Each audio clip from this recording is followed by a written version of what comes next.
Bonsoir à toutes et à tous et bienvenue si vous nous rejoignez en ce moment pour cette édition. Au sommaire, ouverture ce mercredi à Moroni d'une formation de 3 jours sur l'élaboration de la stratégie nationale d'inclusion financière. Proclamation ce mercredi à Moélie des résultats du deuxième groupe des épreuves orales du baccalauréat session 2022-2023. Voilà pour les titres de cette édition. Le conseil hebdomadaire des ministres s'est tenu ce mercredi au palais présidentiel de Beit Salam. Placé sous la conduite du président de la République, Azelia Soumani, ce conseil s'est penché sur la libération du riz ordinaire de l'Onicor de 70 000 tonnes, dont 35 pour l'Onicor et pour les commerçants.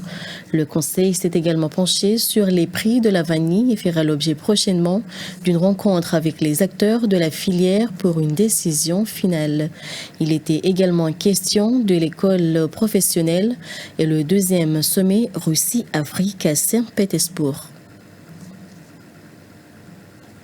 Et les réseaux sociaux ont fait état des rumeurs selon lesquelles le président de l'Union africaine, Azelia Soumani, est interdit de se rendre au Mali et au Burkina Faso pour n'avoir pas pris part à une séance de photos de famille au terme du deuxième sommet Russie-Afrique. À ce point, le porte-parole du gouvernement, Medem Saïdié, donne de plus amples explications au terme du Conseil des ministres de ce mercredi. Sa présence à Russie, c'est pour chercher les voies et moyens avant leurs élections pouvant les permettre d'atténuer les conséquences de coups d'État. On sait pourquoi ils refusent que Azali aille dans leur pays. C'est parce qu'il est le président de l'Union africaine. Le président Azali Assoumani, dans son discours, a dénoncé les coups d'État. Ce serait absurde de faire des photos avec les auteurs de coups d'État. Même celui de Niger, il l'a dénoncé. La décision du président de l'Union africaine est sage. Si le président a décidé de se rendre dans ces pays, c'est pour une solution à leur conflit. Ces militaires font des coups d'État sous prétexte de maintenir la paix dans leurs pays respectifs. Est-ce que la paix est établie? Pas du tout. Si le président de l'Union africaine veut se rendre dans ces pays, c'est pour un appui. Si les concernés ne veulent pas, alors il n'y a aucun problème. L'Union africaine interviendrait le jour où les concernés auront besoin. Suite de l'actualité, les représentants du secteur public et privé, banques et institutions de microfinance, opérateurs de télécommunications et l'association des consommateurs bénéficient d'un atelier de 3 jours sur l'élaboration de la stratégie nationale d'inclusion financière. L'atelier entre dans le cadre de la mise en œuvre du futur système national de paiement. Reportage de Nourdine Saïd et Mustafa Aboubakar. Pour la réussite du projet Stratégie nationale d'inclusion financière, les parties prenantes sont impliquées à son élaboration. L'inclusion financière vise à donner accès à la population des services financiers qui correspondent à leurs besoins. Toutes les catégories sociales et où se trouvent dans le territoire national existent des services financiers adaptés à leurs besoins selon les experts. On ne parle pas seulement de l'accès, c'est dire que les institutions financières sont là où la population est, mais aussi que les personnes qui ont accès à ces services financiers l'utilisent. Pas seulement ouvrir un compte, mais que ce compte soit utilisé. Et évidemment, ce que j'ai dit tout à l'heure, il faut que ça réponde à leurs besoins. Pour cela, les banques et microfinances doivent faciliter la population par rapport à l'ouverture des comptes, mais aussi lui rapprocher des services monnaie mobile. Selon les données de la Banque centrale des Comores, seulement 25% de la population comorienne est bancarisée. Divers facteurs justifient cette réticence de la population à se bancariser, notamment un taux d'intérêt bancaire trop élevé. Toutefois, la mise en œuvre de la stratégie nationale d'inclusion financière doit permettre de renverser la tendance. La première étape, c'est de faire un diagnostic de qu'est-ce qui se passe dans le pays. Pourquoi les gens ne vont pas vers les banques? Est-ce que c'est une question de prix? Est-ce que c'est une question de proximité? Est-ce que c'est une question de qualité? Parce qu'on a l'impression que quand on va à la banque, on ne devient pas plus riche, mais on devient plus pauvre, par exemple. C'est une question qui concerne l'éducation nationale, parce que pour pouvoir utiliser les services financiers de manière à ce que ça nous apporte un gain de revenus, il faut être éduqué financièrement. Vous savez qu'on vous parle tout le temps de lutte anti-blanchiment et de identification quand on a à initier des opérations financières. Donc, comment faire pour faciliter cette identification? Ça implique le ministère, par exemple, de l'Intérieur. Et une fois qu'on aura fait ce diagnostic, on pourra commencer à bâtir la stratégie. L'Alliance pour l'inclusion financière, AFI, est une organisation internationale leader dans le monde en matière de promotion de l'inclusion financière. L'AFI est un réseau de 83 décideurs et régulateurs du secteur financier de pays émergents et 75 pays en développement, dont les Comores depuis le début de cette année.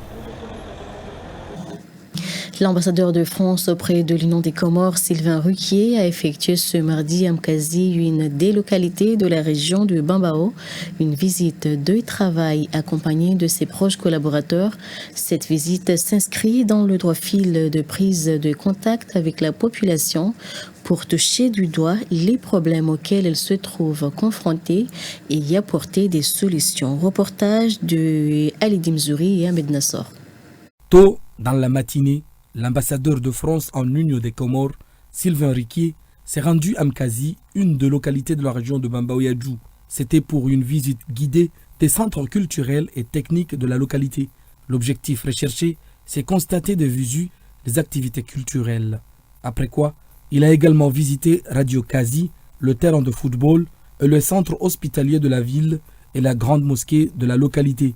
Au cours d'une cérémonie organisée à cette occasion, l'ambassadeur de France a rassuré les habitants de la localité que son pays a pour vocation première le développement socio-économique de l'Union des Comores. Ces actions, elles viennent vraiment à la fois illustrer, nourrir les liens de proximité entre la France et les Comores, entre la France et Mkazi, dont vous êtes les acteurs. Vraiment, soyez-en remerciés au nom de la France que j'ai de représenter. Soyez assurés que mon pays est à vos côtés.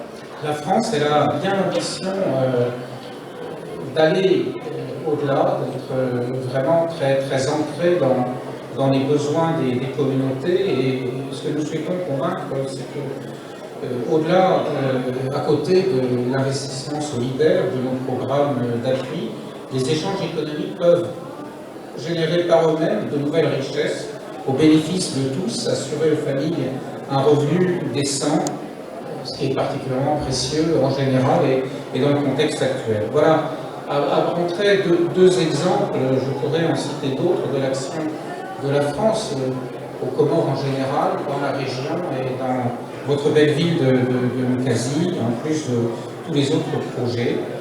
C'est une démarche qui s'inscrit dans une vision globale et qui s'accompagne aussi d'un appui offert aux étudiants. Le maire de la localité n'a pas manqué de souligner les efforts entrepris avec ses proches collaborateurs pour des objectifs de développement. Vous êtes le premier de toute la représentation française dans ce pays à nous faire cet honneur. Et nous en sommes très reconnaissants, nous vous en remercions et on s'en rappellera encore plusieurs années plus tard. On espère que vous allez entendre notre voix, vous allez entendre nos plaintes, vous allez entendre nos désirs, nos souhaits, nos envies, et que vous serez votre ambassadeur auprès de votre pays, qui est la France. Il est à noter que l'initiative prise par l'ambassadeur de France s'inscrit dans le droit fil des objectifs socio-économiques de la localité. Et le syndicat national des journalistes s'est mobilisé ce mardi dans les locaux du quotidien Al-Watan pour une cérémonie de recueillement pour leur confrère et formateur feu Benabdou Saïd Soli, décédé il y a presque un mois. C'est une manière de reconnaître le travail accompli par cette légende. Reportage de Hazar Mbaye et Salim Benabdi Lazarkachi. La reconnaissance est une vertu journalistique. La presse nationale reconnaît le noble travail accompli par Benabdou Saïd dans ce monde médiatique. Des reportages, animations, publicités et encadrement des nouvelles générations en témoignent. Voilà pourquoi le syndicat national des journalistes a organisé cette cérémonie religieuse pour prier en faveur de ce confrère et formateur Ben Abdou Saïd en guise de reconnaissance. Le syndicat des journalistes s'apprête à faire un autre geste pour le compte de ce grand homme. Nous avons perdu un confrère que nous estimions beaucoup. Il y a un mois, il était normal que le syndicat aidé de plusieurs journalistes qui sont même de l'ORTC pour organiser une cérémonie d'hommage à Ben Abdou. Nous espérons également, nous, syndicats, espérons également qu'avec l'ORTC, en collaboration avec l'ORTC, nous pourrons faire quelque chose qui aidera à perpétuer la mémoire de notre regretté Ben Abdou. Donc nous remercions tous ceux qui sont venus aujourd'hui. Nous savons les programmes chargés à cause des mariages, etc. Et nous remercions tous ceux qui ont pris la peine de venir honorer, commémorer M. Ben Abdou. Les témoignages faits lors de ces recueillements ont démontré un homme responsable et crédible qui avait de la mort de son pays. Ils ont également incité la nouvelle génération à prendre comme modèle Ben Abdou Saïd. La présidente du syndicat national des journalistes estime que l'ORTC et le syndicat doivent en commun accord réaliser un documentaire symbole de cette personne illustre.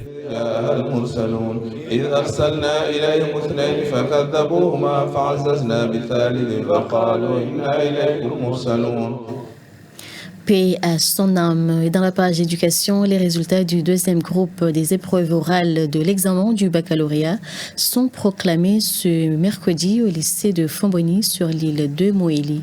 Pour cette deuxième phase, les résultats de l'examen ont donné lieu à un taux de réussite de 100%. Reportage de Mouni Bamir et Fadjidou Ahmed. Effectivement, les 386 candidats qui étaient autorisés à passer aux épreuves du deuxième groupe du baccalauréat session 2023 au niveau de Moélie sont tous admis. Contrairement à la proclamation des résultats du premier groupe, l'ambiance n'est pas au rendez-vous au lycée de Fomboni. Les candidats n'ont pas pris part à ces résultats décisifs. Aucun incident n'est enregistré pour cette deuxième phase de l'examen du baccalauréat. Au final, tout le monde a été attribué la note qui l'équivalait. Donc au final, tous ces candidats ont pu améliorer leur note et puis ils sont arrivés tous à une moyenne supérieure ou égale à 10. Donc ce qui fait que le jury a délibéré tous ces candidats admis à l'examen de baccalauréat à un taux de 100%. La proclamation de ces résultats est un point fort du départ vers le monde universitaire pour les bacheliers. Un monde qui reste mystérieux pour certains sans l'orientation des enseignants, voire même de la famille. Il est donc opportun de mieux orienter les futurs responsables du pays avant l'inscription à l'université. À noter que les résultats du premier et du deuxième groupe du baccalauréat, le taux de réussite s'élève à 53%. Et les candidats autorisés à passer les épreuves du deuxième groupe du BPC se sont rendus ce mercredi à l'école Moroni Application pour cocher les matières à repasser. À en croire le président du jury, toutes les dispositions nécessaires ont été prises par les responsables pour les épreuves orales vendredi prochain au lycée Saïd Mohamed Cheikh de Moroni. Ousamidine Ben Ahmed et Ibrahim Kavavo. 1018 candidats du centre de Moroni, autorisés à passer les épreuves du deuxième groupe du brevet d'études du premier cycle, ont d'ores et déjà retiré leur relevé ce mercredi à l'école application. Ils ont 3 disciplines à subir, à savoir le français, obligatoire, et choisir 2 matières sur 3, mathématiques, sciences et physique-chimie. Les épreuves du deuxième groupe débuteront vendredi au lycée Saïd Mohamed Cheikh, selon le président du jury. Oui, toutes les dispositions sont prises parce que, comme nous l'avons dit, on a 3 étapes à passer durant cette phase. La première étape, c'est de pouvoir imprimer les relevés, ça c'est déjà fait. Deuxième étape, c'est de pouvoir les distribuer et accueillir le choix des candidats, ça aussi c'est déjà fait. La troisième étape, c'est la programmation. Nous sommes vraiment dans les délais et nous espérons pouvoir être en mesure de commencer l'oral comme prévu le vendredi, Inch'Allah. Si aujourd'hui nous sommes à l'application, c'est pour pouvoir distribuer les relevés, sachant que le lycée est occupé, mais le vendredi, il sera libre et les examens se dérouleront ici au lycée de Moroni. Pour pouvoir évaluer ces élèves, Une grille d'évaluation a été établie par les membres du jury. Nous avons élaboré une grille d'évaluation qui est l'instrument de mesure qui va permettre aux examinateurs d'apprécier les connaissances des élèves. Et cette grille, nous l'avons élaborée et nous l'avons déjà d'ailleurs distribuée dans les réseaux sociaux, dans le groupe WhatsApp des enseignants, dans le groupe WhatsApp des directeurs, et même les parents peuvent avoir cet outil pour voir la manière dont les élèves seront évalués en deuxième groupe. Nous aurons l'épreuve de français, donc les critères sont là, ils sont bien établis. Nous aurons encore l'épreuve scientifique, notamment que ce soit les mathématiques, que ce soit les sciences physiques, que ce soit les sciences naturelles. Et donc les enfants seront évalués, les critères sont bien établis et chaque enfant doit être prêt, il doit quand même connaître cet outil et se préparer parce que nous voulons évaluer tous les enfants de manière équitable. Le président du jury a assuré que des dispositions particulières ont été prises pour donner une seconde chance aux retardataires, aux élèves malades ou ceux qui seront en voyage. Plus de 1000 élèves étaient dans l'obligation de se rendre à Moroni pour se procurer de leur relevé, une chose qui peut être évitée en les distribuant dans leurs centres respectifs pour faciliter la tâche. Inauguration ce mardi à Manza dans la région de Mboudé d'une agence commerciale de Comores Télécom. C'est une initiative émanant des habitants de la dite localité et soutenue par l'opérateur. La cérémonie organisée à cette occasion par les principaux acteurs a été honorée de la présence des autorités, cadres et représentants de la société civile. En lieu Ayouba Abdallah et Ibrahim Kavavo. Cette foire ouverte ce mardi a pour objectif essentiel des coupure du ruban pour l'inauguration de l'agence commerciale de Comores Télécom dans le village de Manza-Boudé par les autorités compétentes et cadres du dit village. Une cérémonie a également eu lieu en vue de lancer officiellement la mise en service de cette toute nouvelle agence. Celle-ci aura pour principale mission de fournir un très bon service de télécommunication et l'accès au réseau public aux habitants de Manza et des autres villages à proximité. Cette agence commerciale aidera et facilitera la transparence et la communication des produits ou services et offres au profit des habitants. Raison pour laquelle les habitants de Manza ne ménageaient aucun effort pour la construction de ce bâtiment pour bénéficier des services de l'opérateur Comores Télécom et pour l'évolution numérique et assurer la croissance de la technologie. Il n'est un secret pour personne que de nos jours, l'on ne peut s'en passer de la télécommunication. La nécessité de multiplier les services un peu partout dans le pays renforce la rapidité de communiquer, de s'informer de tout et d'être à jour de l'actualité. C'est l'un des avantages que peuvent bénéficier la population. Je remercie tout d'abord la ville de Manza et je remercie encore la région de Mboudé et je remercie le ministre de Poste Télécommunications et plus particulièrement le directeur général de Comores Télécom de m'avoir fait confiance d'amener les discussions de le début jusqu'à aujourd'hui. Donc je remercie encore les techniciens de Comores Télécom qui ne cessent pas de faire des efforts pour que la technologie aille dans les régions. Cette collaboration entre le village de Manza, Mboudé et de l'opérateur Comores Télécom vise à réduire les défaillances du réseau dans le dit village, voire dans la commune en général, et ainsi promouvoir les différents services qu'offre l'opérateur, à savoir l'accessibilité au réseau et à Internet. Et dans le cadre de la mise en place de cette agence commerciale, une promotion a été mise en œuvre par l'opérateur du 1er au 31 août. Avec un recharge de plus de 5000 francs chaque samedi, il y aura un gagnant qui remportera 1 million de francs comoriens. Avant de continuer cette édition, nous tenons à nous excuser suite à cet incident technique qui s'est produit en début de ce reportage. Ouverture ce lundi à Itsandamdjini de la première édition des journées promotionnelles des fruits et légumes par des jeunes issus de différentes associations culturelles. C'est une initiative de la Chambre de commerce d'Ngazidja visant à accompagner la nouvelle génération. Ali Dimzouri et Ahmed Nassor étaient présents à cette première édition. Cette foire ouverte ce mardi a pour objectif essentiel d'exposer au public les produits agricoles dont dispose le pays et transformés en fruits et desserts. C'est une initiative prise par le président de la Chambre de commerce de Ngazidja, Ali Djihadi. C'est en vue d'accompagner la nouvelle génération pour l'économie du pays. Nous les responsables on voit ce qu'ils font et nous avons le devoir de le soutenir. Si on voit aujourd'hui la jeunesse comorienne, hommes et femmes, qui sont dans le champ, qui produisent des produits maraîchers, et qui non seulement ils les produisent, mais ils les transforment en consommation, c'est-à-dire en produit fini.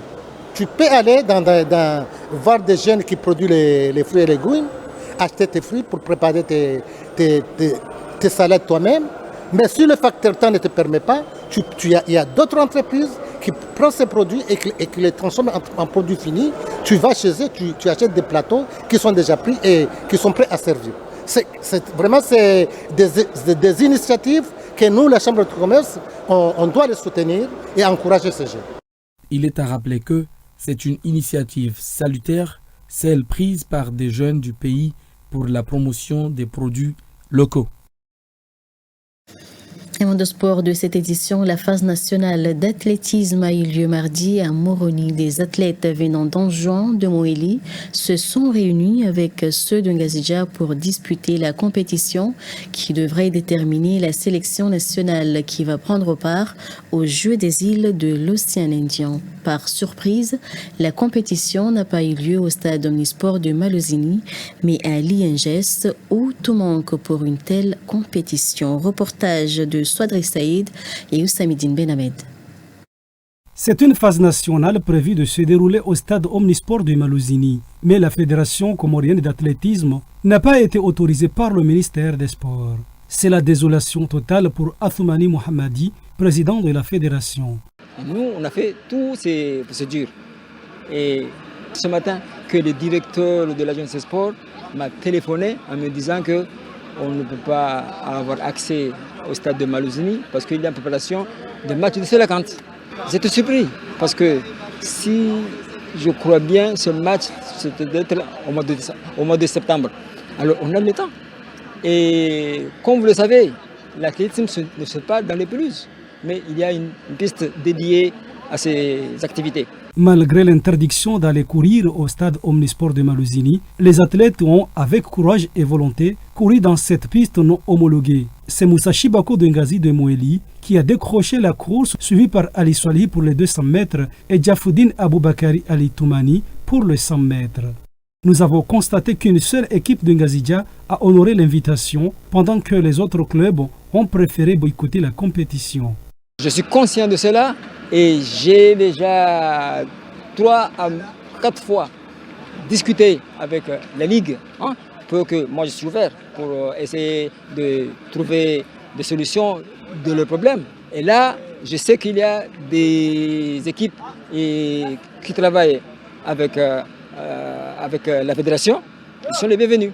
Après cette compétition, les officiers vont établir le classement de toutes les séries pour déterminer les gagnants de cette phase nationale. Nous venons de réaliser la phase nationale. Normal, là, ce qui implique que la saison est terminée.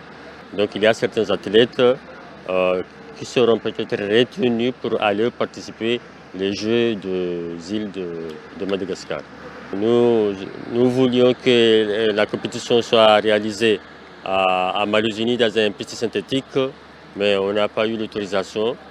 On a fait parce qu'au niveau international, on nous demande qu'il fallait qu'une compétition nationale soit réalisée. On l'a fait. Ce traitement réservé aux athlètes s'ajoute à celui qui lie le bras de fer entre le président de la Fédération comorienne d'athlétisme et le COSIC, Comité olympique et sportif des îles Comores. Et pour terminer cette édition, l'ancien président de la Côte d'Ivoire de 1993 à 1999, Henri Konan Bédié, est décédé ce mardi 1er août 2023 à l'âge de 89 ans des suites d'une maladie. Décédé dans un hôpital privé d'Abidjan, le regretté Konan Bédié a occupé les fonctions de président de l'Assemblée nationale ivoirienne de 1980 à 1993. Cet homme d'État ivoirien fut également président du Parti démocratique de Côte d'Ivoire, autrement dit le PDC, pendant 29 ans. Sa mort ne laisse personne indifférente en territoire ivoirien. Pour rappel, Henri Konan Bédié laisse derrière lui 4 enfants et une veuve. paix à son âme. Et c'est ainsi que se termine cette édition. Mais avant de boucler ce journal, le rappel des grandes lignes. Ouverture ce mercredi à Moroni d'un atelier de 3 jours sur l'élaboration de la stratégie nationale d'inclusion financière. Proclamation ce mercredi à Morélie des résultats du deuxième groupe des épreuves orales du baccalauréat, session 2022-2023. Merci à toutes et à tous de l'avoir suivi. Bonne suite de programmes sur ORTC. Au revoir.